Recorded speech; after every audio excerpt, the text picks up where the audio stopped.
Cool. All right. Yeah. Late ill kid at one youngster holding it down. We had Street Geek and Nerd Soul. Straight mobbing. All right. Cool.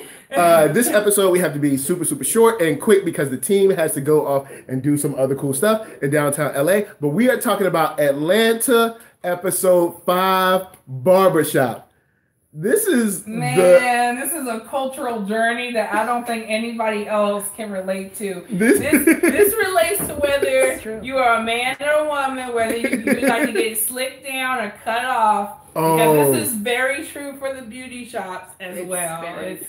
It's super true. I feel like if they do remake Barbershop, this is the movie I want to see for 2 hours. I want to see a crazy adventure with Bibby just going through, like, they did so much in a half hour, which I think I want 2 hours of. I want a movie. Yeah, because he did, like, all Paperboy wanted was a haircut. That's it. That's how we started.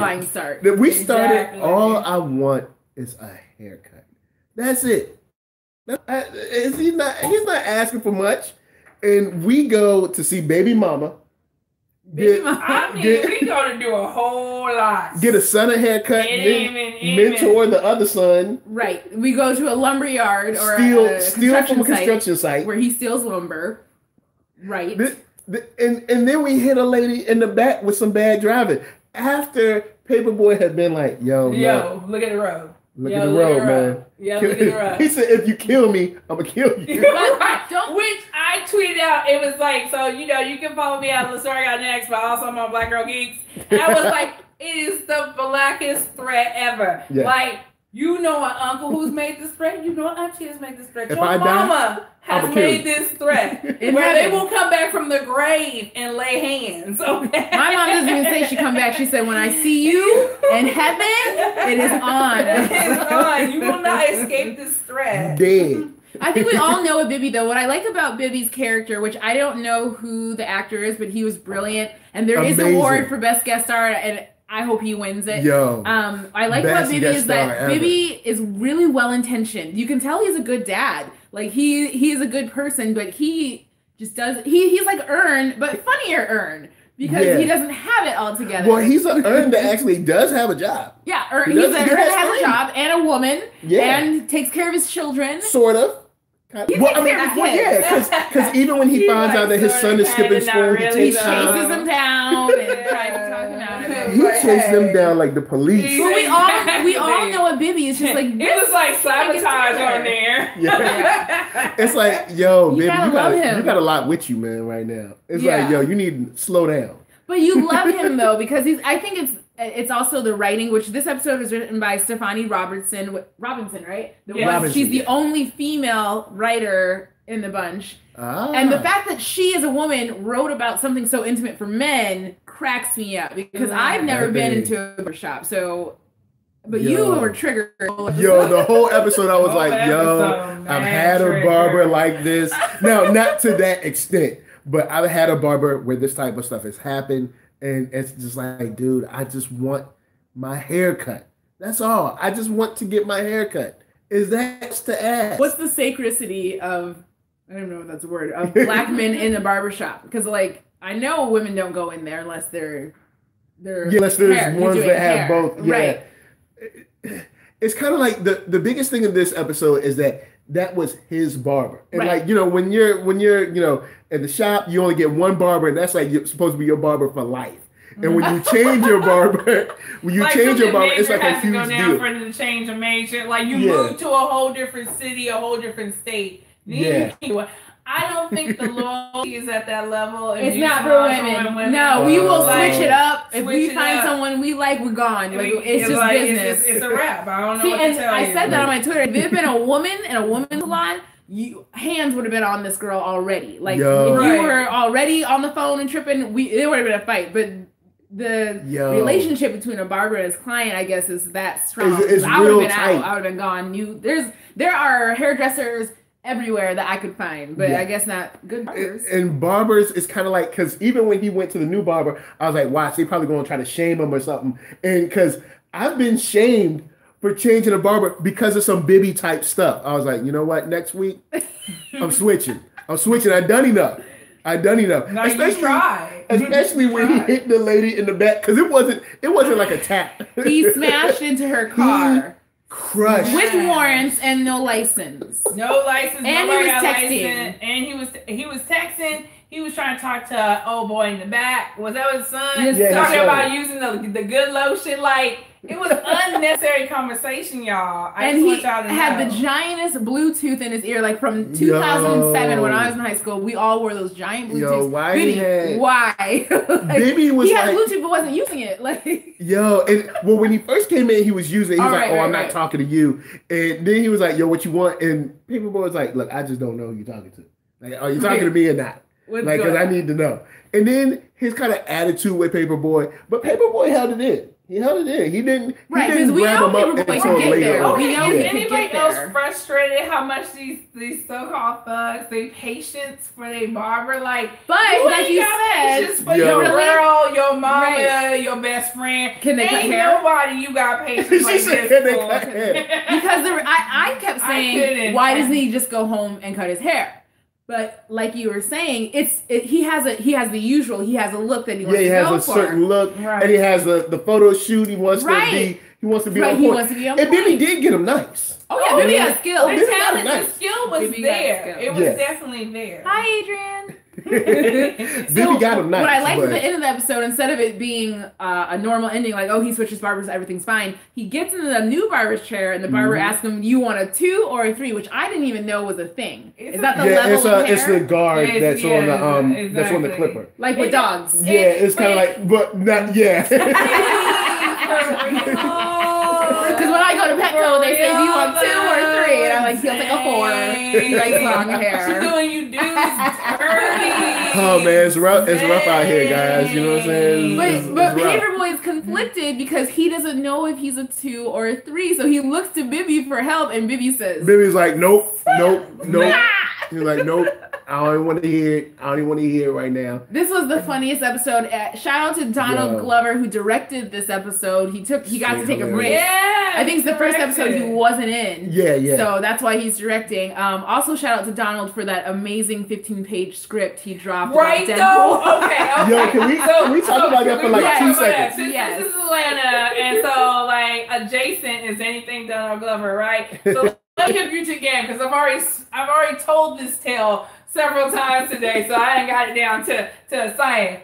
So, on Monday, it was announced that FX did a release saying his Deadpool, the animated series, was going to be canceled due to creative differences. And we all know what that meant. As soon as we heard it. Thought we knew what that meant. What it meant. It's speculative, right? Yes. Because our mainstream media got hella speculative with it. So it would have been like a blurb. Like, oh, that's too bad. We ain't feeling that bad for now because I got hella shit he doing. All right. Like, oh man. But that's it. Now you down to 19 things you doing, right? Right. Like he gonna eat, right? But what happened was, I guess there's a whole bunch of mumbling going down. Like, oh, he must not really had time for it. That's what creative differences really mean. So Wednesday morning, this dude loved to drop stuff in the middle of the night. He drops that, hey, for the record, I wasn't too busy for the show. And then proceeded to produce receipts. So he hits us with a 15-page finale script for Deadpool. Now you think, oh my goodness, he did it, man. He's showing receipts. It gets better because it's not a receipt. It's Don had time today. That's what he had time to do. Yeah. You find just out that night. This is a mock script of what could have been, and it's been written in the last 48 hours. Right, because he mentioned the Beyonce bite. Because he has mostly occurred in the last couple of days. Correct. To show Marvel. That I have show time. Everybody. I'm not busy. I wasn't busy. Oh, yes, I had time today. And you not ready, and you wish I would have done this for you. This is a flawless script. It was a flawless clapback. It was a clapback without being a clapback. I called it an interstellar level. Yes, clapback. It's a petty level clapback. The petty on this is just perfect. Because he written a scene and been done. No, but he gave you an entire 15 minutes. In Deadpool comedy. It's deadpan. He often breaks fourth wall. Yep. It was just. It was brilliant. He shouted out. I mean, there's nobody he didn't take shots at it, and you felt like they deserved it though. And you wasn't feeling bad for nobody. Now, can I interject what I think happened? Please go. Because I was going to do a video, but I was like, you know what? I'm not going to do a video, but I will say what I think happened. When they hired him for this, Atlanta season 1 had just dropped. Right. He was getting critically acclaimed. Mm-hmm. You know, he's been hot. He's on fire. He's getting all of these award attention, and they hired him. Mm-hmm. But see, they wanted him because he was hot. They didn't realize what those scripts were going to look like when they came in. Right. I think old boy submitted the first 3 episodes or whatever, and they were like, "Whoa, we can't put this on TV." Did they not watch Atlanta? I know, but see, that's the thing. They don't watch Atlanta. They look at the press and they're like, "This guy's hot." 10 times. Yeah. And so this is not about. I think the problem. What it seems like to me for Dawn. And just going off of the tweet in the 15-page script that I read more than once because it was just that glorious. It's good. You had to eat it up because the tweet is gone. Now somebody to. Oh, it's gone. That's what he does. He deletes all his tweets. He doesn't ever tweet, so this was a shocking. He actually tweeted from Donald Glover and not Childish Gambino. He changed it. It used to be at Donald Glover, and the name was Childish Gambino. Oh, right. That was just Donald Glover. He just wants to be Donald Glover now because he's killing Childish Gambino. He needs to make a script or a video something of something very Weeknd-like. Weeknd kills himself several times in his videos. Tell him about me, and then Starboy, he kills himself. I was I'm into that kind of stuff. Dark, it's funny to me. So but Donald, get dark and kill yourself already. Well, in my research on Twitter, because I follow all the writers on Twitter, and they were all kind of co-signing to this idea that the show was black, because that's what he kept saying in the scripts. Maybe the show's too black for FX. It is a writer's room full of black people, one woman. We're not going to press that issue right now. Yeah. But so all the writers kept retweeting that one fact that he kept saying. Always caping for us women. That's what we need. We need where are the women? This was the funniest episode all season. Where are the black women? You know we support y'all. I don't know. Where are we? I don't know. We have questions. Shade has questions. I have tons of questions. Yeah. But Donald and team have been pushing the boundaries with the show every episode, every season. What did you think you were gonna get? Deadpool itself as a character pushes boundaries. But when you look at that script as opposed to the Deadpool movie, it's a lot different. There are no black writers in the Deadpool movie. Yeah, but what I'm saying is the jokes. Even though the Deadpool movie jokes are, they are the same style, but I guess the source. Yeah. I mean, it's the equivalency. And this is something else that I wanted to say. Okay. A big deal is who's handling the material. Mm-hmm. When you look at South Park, you look at Family Guy, no problem. No problem. But somehow, the Deadpool show, there's got to be a problem. Well, it also brings up. I wonder why. Well, if you remember a few weeks ago, the script now. A few weeks ago, Blackish, actually, Kenya Burris had an episode pulled by ABC. Blackish is on ABC, everyone. I don't know if you heard this. He had an episode pulled by ABC because ABC disagreed creatively with Kenya about the episode. Now, I don't remember what it was about. I don't know if they ever released it, but apparently it was, according to the Blackish crew, too black for ABC. Now, Blackish has always pushed the boundaries on race and comedy. Yeah, because especially for ABC, they have really gone. They've got some stuff done that I've been like, wow. Right. For me, it's kind of the same thing with FX. You want to hire, and you're all and you're all for trying something new until that something new comes up, and then black creatives for being too controversial. What it is when it's black, it's controversial. Yeah, when it's black, when it's controversial. White, it's funny and engaging and the middle of America relatable. And it's not fair. It's and we've all said this before. It's past time for entertainment conglomerate to come together. Saying y'all want us to, and we'll make our own stuff. But it's not. It's not as big as an ABC. But we have TV One. That's my people. And BET And they're starting to branch out more. Don't shade BET. They do original programming. Yeah, but we don't own BET. Oh, we don't own BET? Nah. Well, they got years ago. Yeah, Viacom bought Well, TV1 is black owned. It's owned by a black female, so y'all should be supporting it. TV1 is They're doing a lot more original programming. But TV1 programming. doesn't have the push. I rate for them. You know what I'm saying? It would be great if the entertainment community got behind TV1 and made TV1 what it could be. Right. Because TV1 has some dope original series that you guys should check out. Coming up soon in the summer. Wink, wink, hint, hint. I can't say anything else. But yes, my thing is, I think they saw the heat coming off of Atlanta, and they were like, he's hot, let's hire him. Right. Without even, because that happens in the entertainment industry. Say if I get real hot, and like next week I have like 3 million subscribers, right? And it's going crazy. And they're like, oh, we want to hire Michael. We don't know why. Nerd Soul is hot in these streets. We need to sign him and lock him down. Right. And then when I start writing some stuff, they're gonna like, hey. Right. Because you weren't the right kind of black person. Or when I open up the back door and be like, look at this 50 black people I have coming with me. They'll be like, exactly. And that's totally what it agree. is, and this is truly creative differences. It's not any cover.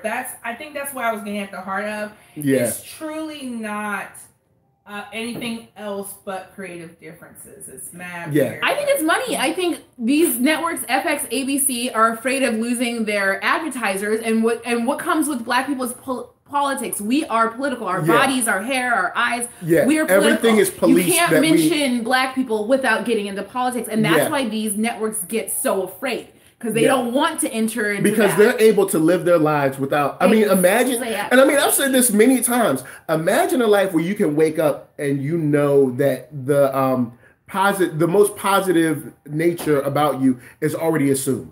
You're always assumed to be good or fair or truthful or whatever. It must be a nice life. It's nice. But when you're someone who doesn't live in that, in that situation, you have to write from that place. What they want a Donald Glover to do, and this is not shade to Shonda Rhimes, but if they want a Shonda Rhimes who has these diverse shows, but they're relatable to everyone, and Donald is telling you he is not going to relate. I think this episode, white people can't relate to this.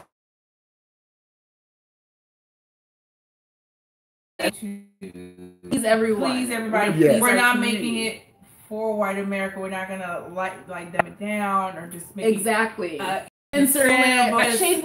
Was that shade or was that shade? It was just an example. Because he said Marvel already got their black. That's kind of what he said. So I was like, is that shade? I don't think that's shade at Black Panther. Okay, I really don't. I think that maybe it's a comment on something eternal that maybe Marvel's feeling itself because of Black. Okay. Because Hollywood will do that too. Hollywood will do one thing. That's a white thing to do where you do one. Uno. Yeah. And you pat yourself on the back, and then 50 years go by, nothing comes up from it. And you done. You know everything there is to know. Because it's like, what the hell? What's that? I hate to say this, but Hollywood has been patting themselves on the back over this Me Too stuff real hard. And they're still failing. Do you think the guys that have got fired no? They're actually going to not at all. And there's really no real consequences for them because they're going to get hired in the next 5 years anyway. They're just going to disappear for a little bit and they'll be back. What they'll do is they'll shuffle people around. They'll shuffle and they'll hire the new Harvey Weinstein. Yeah, they'll person XYZ will kind of like back, and then about a movie 6 months from now you'll be like, oh, co-executive producer is person XYZ. Exactly. Kevin all they do is they'll shuffle you around until you forget about it, and then they'll bring you back. Right. They're not saying that you should pay forever for your mistake. No, but there are certain situations that you should. That's what I need. I need actual long-term behavior change. Before you're just shuffled around to the new thing. So going back to the episode, yes. 5th episode, we have how many to go? 6. 6 more to go. 6. What I like about Atlanta is the first 3 episodes, they really followed this overall storyline. Like we were headed to see Earn's trajectory, his arc. And now the last 2 episodes, it's kind of like, well, let's just give every character like a little old episode. They gave Vanessa her little episode last week, and I think she's gone. She's like so upset. She's like, they kicked my girl off the show. Disrespectful way. She said, "You can see me if you looking to see my baby. That's it. If you ain't seeing, you can't see me. Exactly. So there goes Vanessa. Nobody's mad at that except for maybe Shade. And they get terribly mad. I always want more Vanessa. But speaking of Deadpool, isn't this weird? Like we'll see her in Deadpool, not in the animated series. We'll see her in the live action. Yep. But so this episode was Paperboy centered, or not Bibby centered technically. Yeah, centered. Bibby and Paperboy go on an adventure. And next week's preview, it looked like we were gonna get a little bit of I'm sorry, what is his name? Why am I blanking? Who, Darius? Darius. Who, Yoda? It looks like a Darius centered episode. That's all they gave us was a clip of him at a Home Depot store seeing like a Southern Pride hat and inquiring about it. Boy. So I was like, oh, this is gonna be great. Yeah, because he looked at the hat. He was like, how much for this? And this marker. Yes, and the red marker. So I know we got 6 episodes to go. Nothing's really I was wrong. I really thought it was going to be like a climb in the descent. I don't know. Maybe it's just going to be a steady. Or this might just be a little break. Might be a little break. Get back to what Aaron's doing. Yeah. Might be a little break. Donald needs a break. He can't be in every episode and write every writer's room. Well, so he directed this one. I mean, he only has so much time. So he's there with them. I was like, I think it's nice to remove him from the actual front of the camera occasionally to show that Atlanta has strength without their stars. It's true. Everyone in the cast is very talented. And I think, and you were saying this, like, this is one of the best episodes. Best like episodes. So funny from start to finish. And it's done so well, and the actors are so supportive. You don't need a star for this to work. And I want to know who the casting director is, because they're killing it with these guest stars. The white mom from 2 episodes, hilarious. Now Bibby today. And this was another good crying scene too. Another good random person crying. Oh yeah, the lovely woman who got hit by the car, she came out screaming. I mean, hilarious. Yo, when she came out, he was like, no, we gotta go. They're doing are like. Yeah, wait, how many women have we seen scream? No, Emmy worthy because it's television. Just 2? Yeah, I thought there was a third. There's the lady girl, Mrs. Winters. And this lady. No, the girl Mrs. Winters. In the car. With the guns. That's Mrs. Winters. Oh, that's one. Yeah, okay. that was the chicken shack that they were. Oh, the chicken shack. Okay. I feel like we've been seeing a lot of people screaming. I don't know. People screaming, girl. Maybe. I don't know. Oh, boy. But overall, great episode, I thought. Yeah. The last episode left a bad taste in my mouth. This one makes me happy. I want to watch it again. Yo, Bibby's legend. Bibby's that dude, man. I don't even know what else to say. I said Bibby was like Tyrone from Howard. Wow. It's not funny though. It's not funny. No, Tyrone sucks. That dude sucks. That dude. But that goes to show you that when it comes to pain, like black people will find a way to laugh. Yeah. It's not funny, because it's not funny. Because that dude was like, wow. I'm high key mad, but that dude was living his best life with other people's money. Best life. Like Rome, Italy. He's got this picture, right? In the picture, right, is him like doing that leap thing. Like looks like an ad. It looks like a travel ad. Yes. And he's like, y'all on that 9 to 5 shit? I'm over it. Like, oh my goodness, on other people. He's in Cuba. But isn't it perfect? Is it fitting for Robin season though with Tyrone? But you also have Bibby. He's kind of Robin too. Like he's not straight up stealing. Robin. I mean, he did steal. No, he did literally steal. He stole that wood. That wood was not his, yo. That wood was not his. Ways that he's scamming and stealing. Yeah. So it was like, we loaned this lumber and we got to recompensate it. He was scamming so hard. He was really scamming hard. Like the scammer would be proud. Joan the scammer would be proud. Like, yo. It was. I'm enjoying the season theme of seeing different versions of scamming and. Yeah, it's really because this season is. And then the best part was he finally gives Paperboy a haircut, and he goes, you forgot to pay me." After all of that, he has the nerve to ask for a tip. I would have been like, "Look." Yo. I don't understand why Paperboy paid him. Yeah, I don't understand either. I didn't expect him to pay him. I'm that chick. Well, he probably really get a good look at me, because if I walk in a salon and you trip on me like that, like. We gonna just fight. Like, whatever you want to do is fine by me, because you ain't getting none this money. I feel like you do a fraction of that. You can call the police. We can fight. We can call family. We can make it like a West Side Story type of thing. Paperboy probably knew he was done then. He was like, look, I'm going to give you this money because next time I come in, it's you. Yeah, so it's not you anymore. The man, baby, just...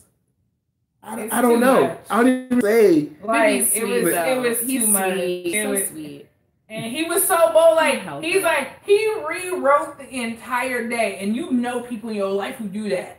You like, you ruined my whole day. I won't let people do that, killed. Though. You almost, did this. And he's like, I helped you mentor some young folk. I did it. You're welcome. I was like, no, you didn't. Like, you are trifling, my guy. Yeah, you ain't. No, you didn't help me out. The only time I put up with a bibby is if it's my family. Like, and we all have a family member that is a bibby. It's just like, what is he getting me into? It's like they whole outlet on life just don't sit well. You like, what the hell? But a great episode. I give it a 10 out of 10.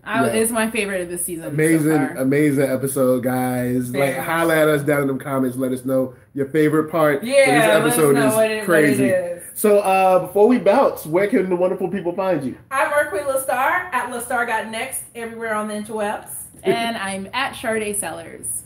And you can find me, Nerd Soul, one word, NERDSOUL, and at That Nerd Soul online, Twitter, Facebook, Instagram. So from us to you, we enjoyed it. And of course, peace. Bye-bye. Okay, we got to do this scramble to turn off all our live stuff.